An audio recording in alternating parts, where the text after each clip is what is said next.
A primeira coisa que a mídia fez quando saíram os primeiros 3 milhões de arquivos das barbaridades cometidas pelo empresário Jeffrey Epstein foi correr atrás para ver se tinha alguma coisa que incriminasse Michael Jackson.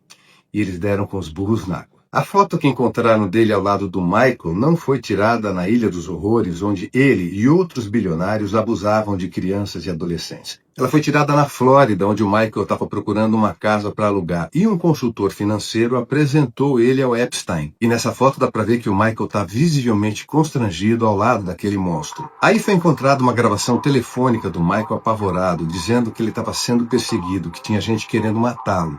Nessa gravação ele diz claramente que não era gente do governo, era gente muito mais poderosa, e sussurrando, o Michael conta que não poderia falar sobre aquele assunto ao telefone. E ao contrário das acusações levianas que fizeram contra ele por levar crianças para Neverland, surgiu a verdade. O próprio ator Macaulay Culkin confirmou que ele era um dos meninos que Michael levava para Neverland para proteger dos convites de Epstein. O cantor também fazia isso com crianças pobres e de ONGs para evitar que elas fossem arrastadas para a Ilha dos Horrores de Epstein, onde muitas jamais saíram vivas de lá. Mais tarde, a criança que acusou Michael Jackson de assédio em 1993 desmentiu tudo. Já adulto, Jordan Chandler disse que foi obrigado pelo pai dele a acusar o Michael por dinheiro. Nem assim a mídia acreditou no rei do pop. E essa mesma imprensa que condenou, julgou e perseguiu Michael Jackson agora deve desculpas a ele, desculpas póstumas. Mas deve. E ele fez de tudo para se defender. Chegou até a alugar um satélite para fazer um pronunciamento em cadeia de televisão nos Estados Unidos. Repetiu exaustivamente que era inocente, mas as acusações só pioravam. E o próprio Michael disse uma vez numa coletiva de imprensa que era perseguido por ser preto, rico, talentoso e famoso, e por ter vendido mais discos que o Elvis Presley e os Beatles. Muita gente não sabe, mas a MTV proibiu o primeiro clipe de Michael Jackson, Billie Jean, em 1983 por puro racismo. Parece até loucura falar isso hoje em 2026, mas naquela época a MTV só exibia clipes de artistas brancos e foi Michael quem furou essa bolha. A empresa acabou recuando e o clipe dele, Billie Jean, bateu recordes de audiência. E no mesmo ano, a empresa que estava às portas da falência exibiu também Thriller e voltou a faturar alto. Sim, foi Michael quem abriu os caminhos para que outros artistas pretos pudessem tocar e aparecer com seus clipes na MTV. E ele denunciou que foi vítima de racismo de novo nos anos 2000 por parte do presidente da gravadora Sony Music, Tony Mottola. Na época, o Michael rompeu com a gravadora por não apoiar o disco Invincible. O rei do pop também foi acusado de não aceitar a própria imagem de homem preto, por causa daquelas várias cirurgias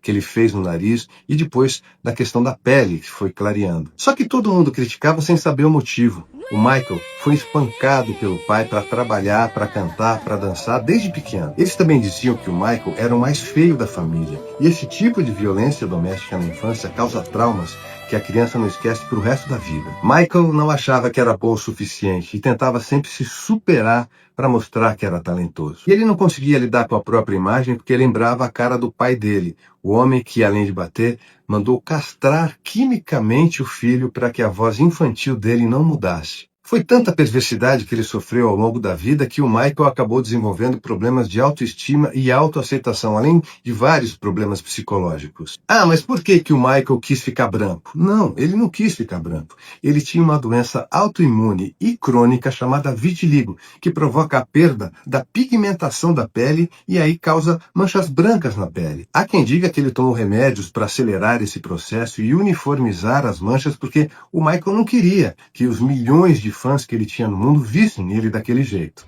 E o mais incrível é que com tudo que passou, o Michael não se tornou uma pessoa amarga. Ao contrário, ele era doce, gentil, educado, incapaz de brigar, mesmo quando era provocado. E o último vídeo dele mostra isso com muita clareza, quando o Michael tem que pedir várias vezes para um músico tocar diferente a música que ele estava tocando. O cara resiste, não obedece e, sem alterar a voz, o Michael mostra com a boca como ele gostaria que fosse aquele som. E ele ainda explica com toda a paciência que os fãs gostam de ouvir a música do jeito que ela está no disco. E só depois de convencer o músico, o Michael volta para os ensaios no palco. Michael Jackson morreu no dia 25 de junho de 2009 na casa dele em Los Angeles, nos Estados Unidos. Ele foi vítima de uma dose cavalar de Propofol, que é um anestésico muito usado em cirurgias. O Michael usava esse remédio para tratar dores e insônia, e o médico que aplicou esse remédio nele, Conrad Murray, foi condenado por homicídio culposo a 4 anos de prisão e só cumpriu 2. Sim, a imprensa, os racistas e o mundo devem desculpas a Michael Jackson, o artista mais brilhante, completo e generoso dos últimos séculos. Um cara que ajudava muita, mas muita gente calado, sem divulgar. Um ser humano doce, com uma voz inconfundível, que defendia a paz, o planeta, os animais, as crianças e o respeito que ele nunca teve.